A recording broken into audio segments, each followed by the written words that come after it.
विश्वास की शक्ति। इंग्लैंड के एक पादरी विश्वास की आध्यात्मिक शक्ति में उनको अटल भरोसा था। जो कोई भी उनके घर में एक बार आ जाता, वो उनके आतिथ्य और सत्कार के प्रभाव से प्रभावित हुए बिना नहीं रह सकता था।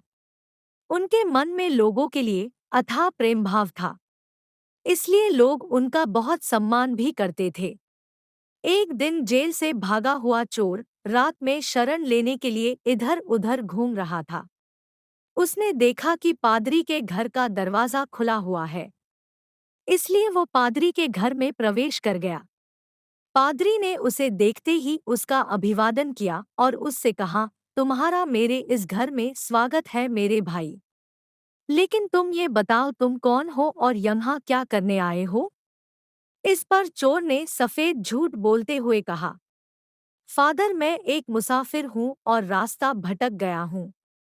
सो इधर उधर भटक रहा था और आपके घर का दरवाजा खुला हुआ देखा, तो इस ओर चला आया। क्या मुझे रहने के लिए जगह मिल सकती है? मैं सुबह होते ही यहाँ से चला जाऊंगा। पादरी ने उससे कहा, हाँ क्यों नहीं? तुम यहाँ आराम से रह सकते हो और मुझे लगता है तुम बहुत थक गए हो। इसलिए तुम जाकर आराम से हाथ मुंह धो लो, मैं तुम्हारे सोने और खाने का प्रबंध करता हूँ। इस पर चोर पादरी का आभार व्यक्त करते हुए स्नानघर की ओर बढ़ गया और इतने में पादरी ने उसके खाने और सोने की व्यवस्था कर दी। पादरी ने उसका बहुत अच्छे से आतिथ्य सत्कार किया और उसे अच्छा भोजन करवाकर उसके सोने की व्यवस्था कर दी।